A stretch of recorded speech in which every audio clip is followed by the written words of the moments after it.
Hey, thanks for joining me. Savage Dragon number 5. I know these videos on Dragon don't get a lot of views because people either don't know about it or it wasn't their favorite book. The stuff that gets a lot of views are either the artist or creator that you like, or it's X-Men or Spawn that people just seem to respond to in terms of viewership. And I get it. We've all got our things that we like and we don't like. It's understandable. But I want to bring some focus onto Savage Dragon. It's such a great book, and I cannot recommend it enough. It is by far the best written Image comic in the first run by the original creators. Eric Larson knows how to write a story. He knows how to craft characters. He knows how to do build-up, setup, and payoff. He'll shock you. He'll take something that feels like a familiar trope that you've seen before and then put a different spin on it like you've never seen. He's going to interject sexuality in a way that you've never seen, a little bit more adult.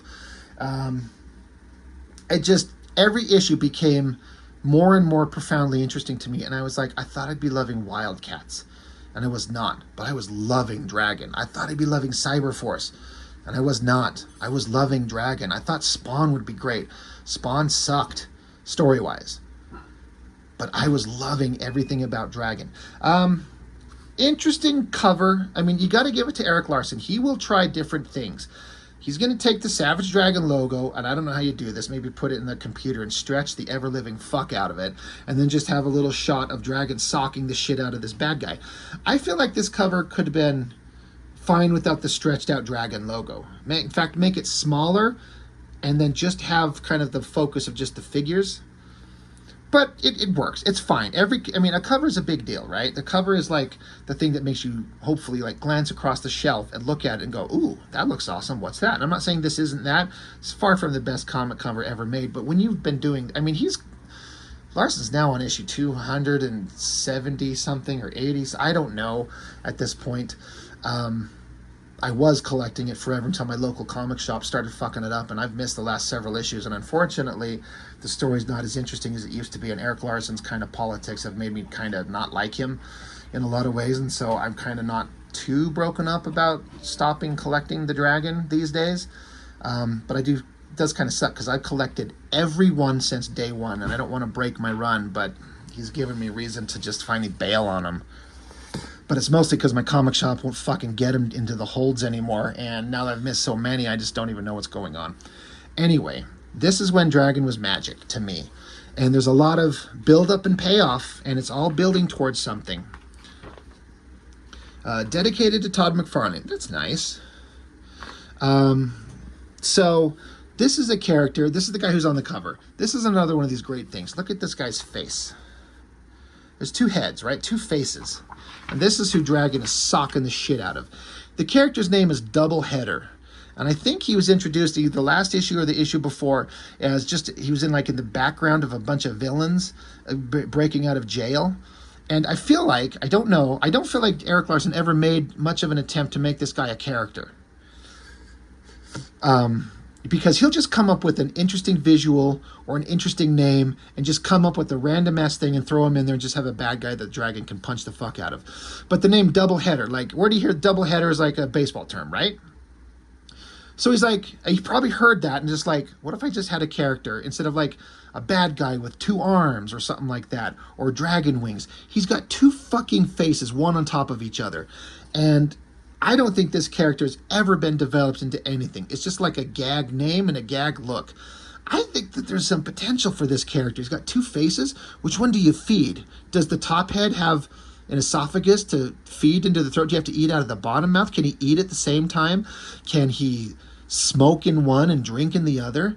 If he's given oral pleasure to a woman, can he really, really, really, really, really make her happy? I'm just saying, get the whole double header, ladies. There's just a lot of interesting possibilities. Like, can both mouths speak, and can they speak different things? There's a lot of potential. If Eric Larson ever gave me the chance, he never, ever, ever, ever will. Like, here, write a short story for a Dragon character. I'm like, I'm going to do a double header character. Anyway, just went off on a little stupid-ass tangent. Dragon's beating the fuck out of him, saying, I heard you've hooked up with the Annihilators, another group of bad guys that are in Chicago, separate from the Vicious Circle, which is the main group of bad guys. So there's two factions of bad guys, and Dragon and the cops are going to have to deal with them. So Dragon just beats the shit out of him, sends him off over here, says, next time I send your ass to jail, do yourself a favor, stay there. So while he's, picking up Doubleheader's dumbass, Dragon peeks up into the air and sees Mighty Man flying away. Now, it's been built up in previous issues. If you're watching this, I hope you've watched my other kind of breakdowns of the Savage Dragon comic, because I've talked about build-up, slow build-up, just little bits and pages, sometimes just one page of story that's going to be built on in the next one and the next one, and ultimately come to a head in some kind of breakdown of, come to a head of story point that is all tied together and gets paid off. But Dragon sees Mighty Man. Now, in issue 1, it was said Mighty Man was basically like Superman, and he was killed. His alter ego was killed, so he's dead. But now he's been seen around, and we know for a fact Mighty Man's around in the comic, but Dragon himself has never seen him yet. All he knows is that Mighty Man was dead, and this is the first time Dragon sees him. So he looks up, he's got a look of shock, and he's like, that can't be. And he's like, I love this kind of emotional look on Dragon's face. The hand on his head, the look on his eyes, the expression. It's really well done. He's just quietly saying to himself, I must be losing my mind. He's like, I did not just see a fucking dead man. Anyway, cut to the police station, and I think it's Dragon talking. He's like, welcome to the Chicago Police Force. We've got a lot of work to do. So these are all characters we've been introduced to. We got Horridus, the girl that was built up in the previous issues of chained up in a basement by her parents and was emaciated and almost dead. Well, now she's joining the police force. We got Dart, who was introduced into issue 1 of the regular series, who's this, she's got a lot of bad attitude, but she kind of doesn't get along with Dragon. They kind of don't like each other, but they work well together because she's a badass. But she's really nice to everybody else. But it's just interesting that these two just bounce off each other. They just don't fucking like each other. And we got Barbaric. We were introduced to him in previous issues. Big, giant, strong guy. And then Rapture. This is the first time we've seen her in the Dragon comic proper. In the last issue, she was introduced on the flip side, the backup story in the Dragon, drawn by Adam Hughes. And that's the first time we were introduced to her, where Rapture, or rather, Barbaric's girlfriend, Ricochet, ran off by herself, and then the backup story shows where she went. She ran into Rapture here, who was gonna kill a pimp in an alleyway, and Ricochet was trying to convince her to not do that. But they kind of became friends at the end of that issue. Now, this is the first time we see her in the Dragon proper. So she was introduced in a backup story in the previous issue. Now she's here joining the team, and she's looking right at Dragon, and she is dripping for Dragon. I'm telling you, she is into him. She says, I don't know about the rest of you, but you've got my full attention, Officer Dragon. So she's hardcore flirting with him. She wants to just sit right on his face and rub that fin all up in her business. And I mentioned a spoiler in the last issue. I'm going to mention a spoiler here. These two will eventually become a couple. They'll get together, they'll have a child, and their child, grown up now as a grown-ass 20-something-year-old character, is now the star of the Savage Dragon comic. These two are both dead, and their son is the star of the book currently today. But this is their introduction. And again, spoiler for shit that's come along, Erik Larsen builds a believable relationship between these two as the comics go on. They meet each other. She's hot for him. He ends up being hot for her, but they kind of resist it. Well, Dragon resists. She throws her pussy at him. And eventually they hook up. And then there's contentious parts in their relationship. It's not working out, but they clearly love each other. They get together. They have a child. All this great stuff builds up over the next 75 issues. And it's one of the more believable, couple relationships to develop in the comic. And in any comic, when I think about characters that I kind of followed, the characters getting together, getting to know each other, Dragon and Rapture are one of the ones I remember the most prominently. So I say that, again, spoiling everything, but she's not a throwaway character. She is a major character to come, and she is right now ready to come all over Dragon's face. So Dart is pissed off because she says, you all got pushed through the police academy far too quickly for my money. I hope you're right for the job. So Dart, being a super badass, she's like, none of you people are really been properly trained or given enough time, but they were rushed through because we need superhumans to help fight the supervillains. So Dart's very smart. she's like, this is not a good idea, but what can she do about it? And so they're talking about Ricochet, Barbaric's girlfriend, and Captain Stewart's over here is like, hey, thanks for introducing us to Rapture. She'll be a great addition. And Ricochet, you're too young to join. You're still underage, but once you're old enough, I'm sure you'll join the team. Anyway, Officer Dragon was right when he said we got our work cut out for us. There's a splinter group from the Vicious Circle calling themselves the Annihilators. So they're building up this other team that is, raising their profile to become a villainous force in the city besides the Vicious Circle, like the Dragon was talking about here, beating the shit out of this guy. Meanwhile, Dragon looks over and sees Frank, his best bud, the guy that helped him out, that gave him a chance, got him on the police force. And so Dragon comes up to him and is like, Frank, wait up. And Frank, as we've talked about before, he's being blackmailed by the Vicious Circle. They know, Vicious Circle knows who he is. They know that they're telling him, we know where your wife is. We know that she's pregnant. You will manipulate things for us. You'll keep Dragon out of the action and keep him distracted or else. But Frank can't tell anybody that. But what's going on is that now everyone knows that Frank, the guy that they all love and respect, is acting weird and no one trusts him anymore. So he's in a horrible position. He can't say anything. He can't admit anything. And he can't tell the Dragon, his best friend, what's going on. And Dragon knows something is up. But Frank just can't talk about it. Dragon's like, it's obvious you're in some kind of trouble. Talk to me. I want to help. I'm your friend. And Frank can't. Cut to another scene. Dart is screaming. She's like, what the fuck? And so Dart's like, Captain Stewart tells me I can't use my darts anymore.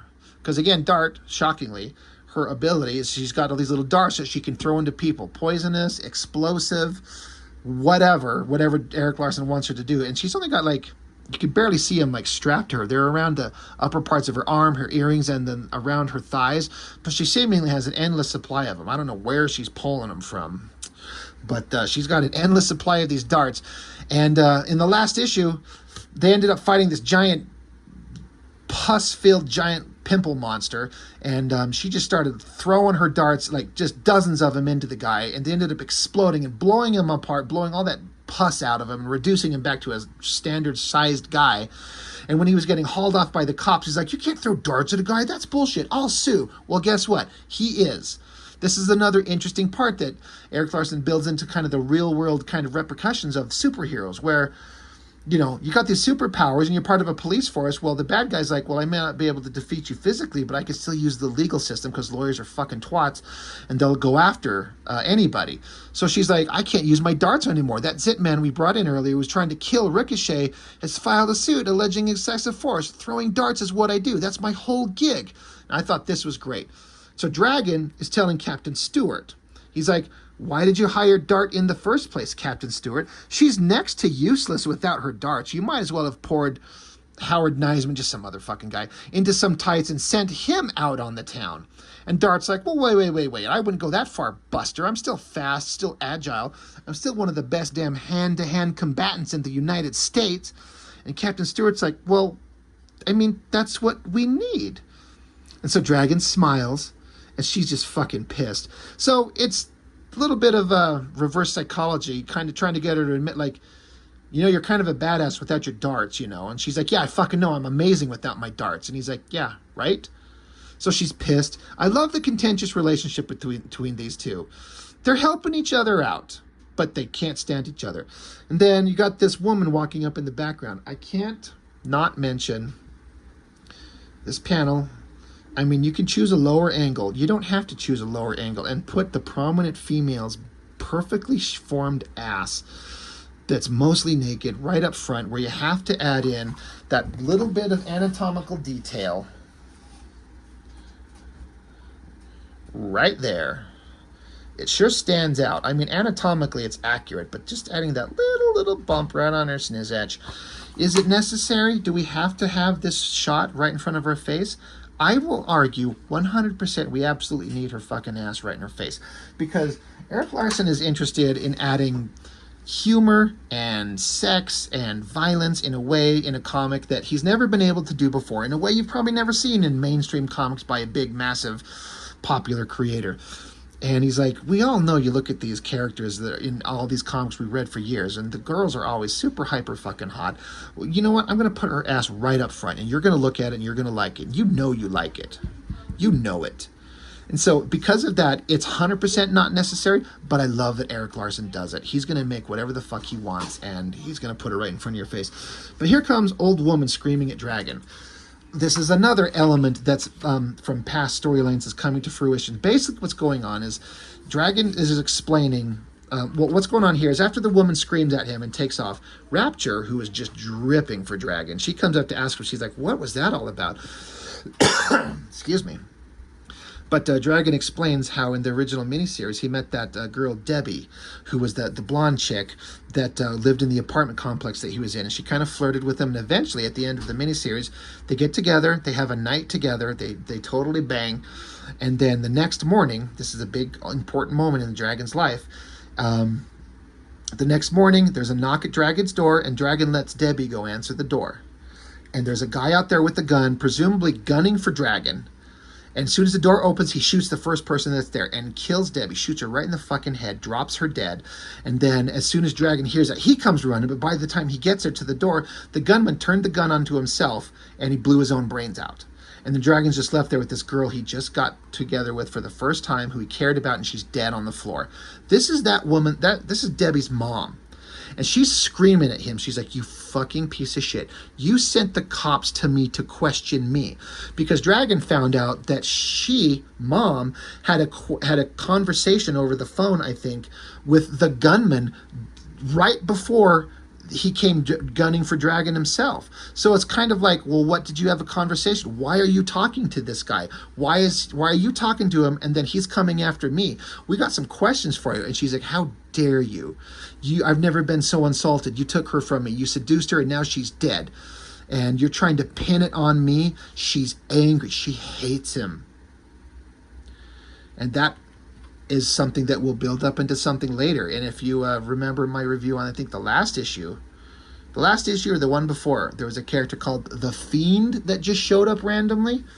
Stuff coming up. But anyway, Dragon basically explains this to Rapture. And I like because there's this look of genuine kind of concern. Larson could get real emotional kind of vibes on faces when necessary. And she looks genuinely kind of concerned. He just explains her what went on. And she's like, oh my God, that's terrible. Like, she hears that this girl he was with got her brains blown out. Now, mom, she hears it and goes, that's god awful. And Dragon's probably looking at this smoking hot ass body that Eric Larson puts. Giant boobs, big luscious ass. But there's the beginning of, like, she was like totally throwing herself at it. But now she's hearing kind of an emotional kind of the traumatic history of Dragon, and she's like, oh my God, I'm so sorry, that's horrible. So it's kind of a soft little moment. Cut over to the vicious circle, what looks like second-rate Doctor Doom. Silver, red, purple.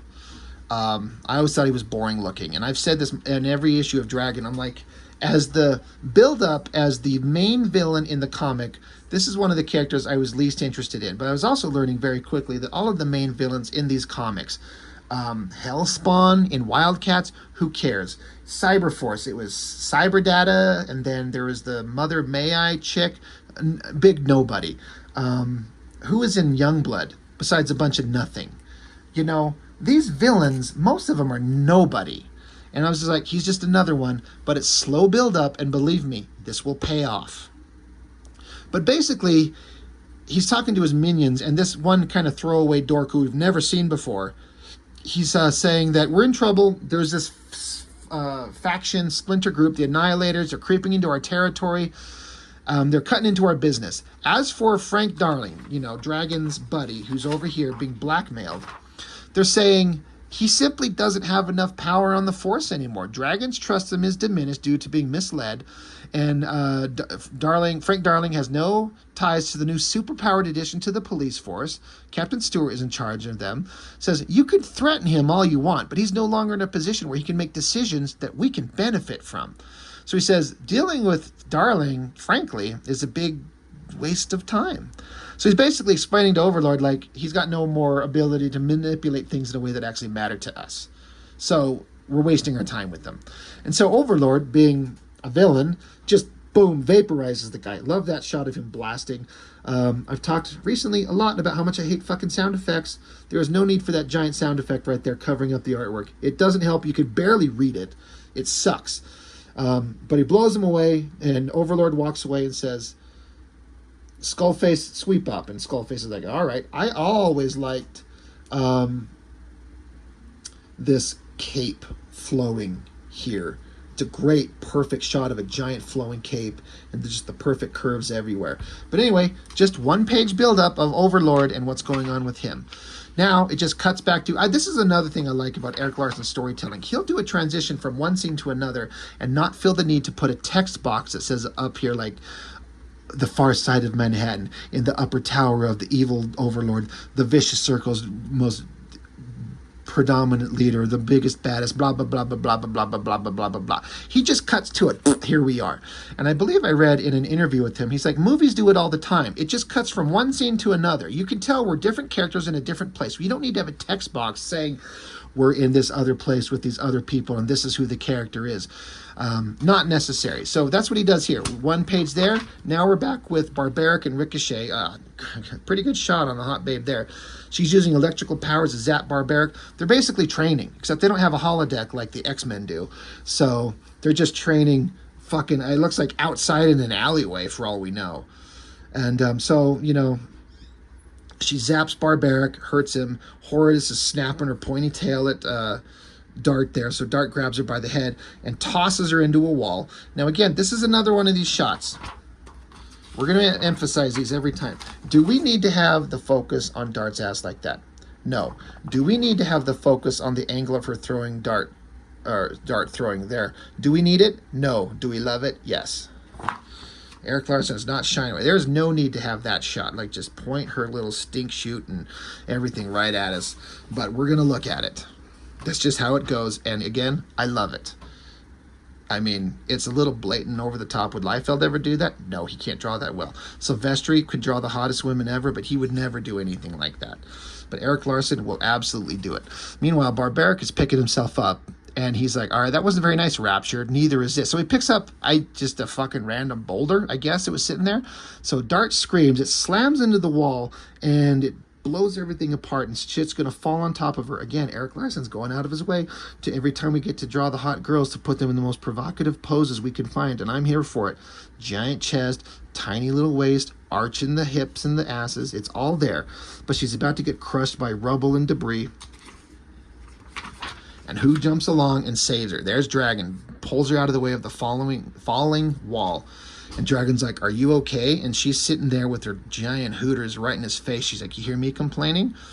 Right? Have those things sticking in your face. Dragon's going to get a little lizard monster peeking up. Anyway, he jumps up and he's like yelling at Barbaric. He's like, hey, you fucking idiot. This is an exercise. We're just practicing. You almost fucking killed her. And he's like, yeah, I know, but she hurt me first. He's like, that's not the point, you big, giant, red-headed, red-skinned, blonde-haired, fucking giant monster, stupid asshole.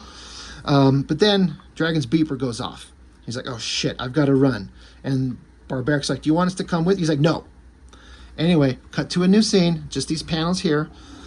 Another story point coming up from previous stuff. I've talked about this in every issue because they've been building up to it. There's this old lady. She looks like Aunt May, right?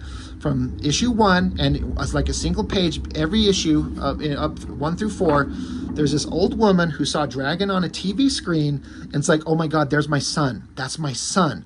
Now, the thing about Dragon is he doesn't remember where he comes from. No one knows where he's from, including the reader. We don't know where he's from either. It's not like we get to see his mysterious origin, but we know what it is, but the characters don't. None of us know. But she thinks that's her son. So she's like, I'm Emily Schwartzblatt. I've come all the way from Kansas City to see Officer Dragon, my little boy, Rodney. So is this Dragon's mom? I mean, it could be. We don't know. Cut to a different scene. We see an apartment trashed, and we got some superpowered villain asshole holding up Frank Darling by the throat. Everything smashed and destroyed. Got him by the throat. Remember how we saw just a page ago, 2 pages ago, 3 pages ago, where they're like, Frank's of no use to us. We might as well get rid of him. Well, they're going to do it. They're going to take him out and kill him right there. Bam! Giant green fist through a wall. Pow! Dragon's there. I like that shot of him just like through the wall. And Dragon's like, your wife called. You and I have to talk now. And Frank's like, okay. So now there's this big splash page with a bunch of repeating artwork from previous issues where Frank is basically explaining a little bit of backstory. If you have just picked up the comic and you don't know what's going on, this explains everything that's going on. He's basically admitting to Dragon, I'm being blackmailed, I'm stuck, they're going to kill me, they're going to kill her, I'm stuck, I don't know what to do, I'm trapped. And it's just the worst thing that could possibly happen to me. So Dragon's like, because what the ultimate goal of the bad guys was to get Frank to make Dragon want to quit the Force. And Dragon's like, I'm not quitting the Force. That's all I've got. But you're in big trouble, man. He says, you don't have many options, and none of them that are good. He says, you got to get out of town. It's gone too far. Things have gotten too out of hand. Bad guys have too much on you. You can't ignore that. Your career is already over. My best advice would be to vanish. Be realistic. If you stay, they'll find a way to kill you, period. Don't be stupid. You've screwed up too much already. The bad guys have too much damaging evidence. You've got nothing to lose. So Dragon's giving kind of advice like, they're going to get you. They got too much on you. You got to vanish. You got to disappear. And Frank's just like, fuck, this sucks. Mighty Man poster insert by Adam Hughes. Adam Hughes is one of my favorite artists ever. This is a lot of craft and skill and care and effort putting to a drawing. Great folds, great proportions, paying attention to anatomy and composition. But this is such early era Adam Hughes. I like it now. As an artist, I can see the artistry and the skill involved. But at the time, as a kid, I did not like Adam Hughes' work at all. This is before I found out, or he changed his artwork to become someone who I just absolutely adore, to be arguably my favorite artist ever. But early Adam Hughes, not my favorite. Twisted Dragon and Super Patriot poster by Jay Lee in the next issue. Hell yeah. Here's Erik Larsen trying to do a big face and do some dramatic lighting. I don't know that the dramatic lighting cross-hatching exactly works. The nose kind of stands out as kind of weird looking. I feel like he should have had the lines kind of come down here on the side, but he's going for it. He's trying to figure it out. It's dynamic and interesting, and it still works. It's just a minor complaint. But Frank's just like, how could I let this happen? I should have told you. I should have told you instead of letting myself get caught up in this shit. What am I going to do? What am I going to do? And so Dragon, he reaches his hand out. He says, look, your wife's safe. She got out and called me when the creep showed up.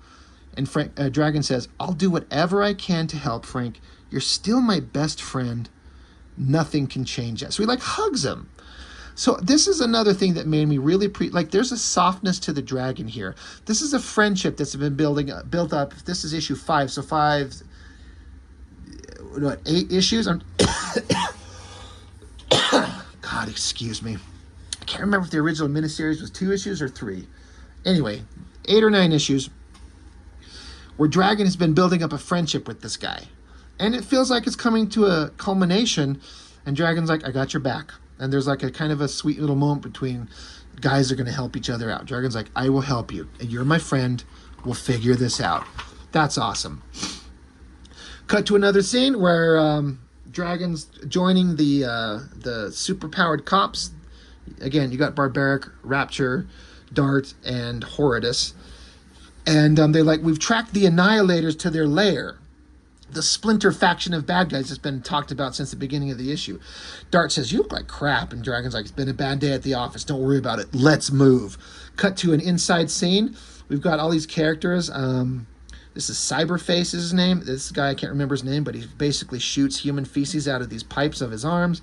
A bunch of other random characters. They're like, things are going as planned. Soon Overlord and the Vicious Circle will fall. Chicago will be ours.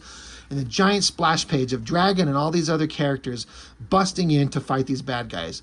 Dragon's like, police, you're under arrest. And Cyberface is like, ha, like hell, kill them. Now, it doesn't say, but that's the end of the issue. It doesn't say the end. It's just, you want to flip the page and keep going. Oh, fuck. What I think is interesting is how Erik Larsen has subtly maneuvered his character. Okay, it's a single character book, right? It's like Spawn, Shadowhawk, Dragon. Single character books. And all the other guys in Image had team books. Well, look, Dragon's got a team, but he's built up the characters, made you kind of care about them, and made you really care about the Dragon. And so it's a team book, but also Erik Larsen's got more characters than anybody. He's just littering the pages with characters, even dumb ones like Doubleheader, right? Who's just a throwaway gag. He's got so many characters, so many designs. I think that pose on Rapture, I like her face, I like her arms, I like the pose of her body. It looks great. Horridus jumping in there is cool. Dart's looking awesome. It's just a pretty awesome splash page, and what a kind of like cliffhanger to leave it on. So we got the letters pages. The letters pages, questions and answers are always usually pretty interesting. I kind of glanced through them. There's nothing interesting to point out specifically in this one. On the flip side is another continuing kind of backup feature of Mighty Man to kind of keep us introduced to the character that's been reborn. Pencils by David Williams. I don't know who that is. Carl Kessel. Definitely have heard that name on inks before, seen that before. But it's just getting into the Mighty Man character as he's learning out his powers brand new, because it's not the same one from before. And then this girl is like close friend of the person who's now Mighty Man. So it's just kind of like experimenting, finding out what his powers can do. It's fine. It's nothing incredible. But, you know, some good character moments, but it's over pretty quick. Not much to it. Savage Dragon number 5. Again, I know... Again, these videos don't get as many views as all the other stuff, and that's fine. But you're going to be getting a lot of Dragon from me. It's so good, and it deserves the spotlight. Go buy the collections from Erik Larson. Go buy the books. Especially the early books. They're so good. You know, I think that they're perfectly wonderful, and I can't recommend them enough. And I'm going to be going through a lot of them. I'll try and spread them out. Anyway, Dragon number 5. It's awesome. I love it. I had a great time. That's all I got for now. Thanks for joining me. I'll see you next time.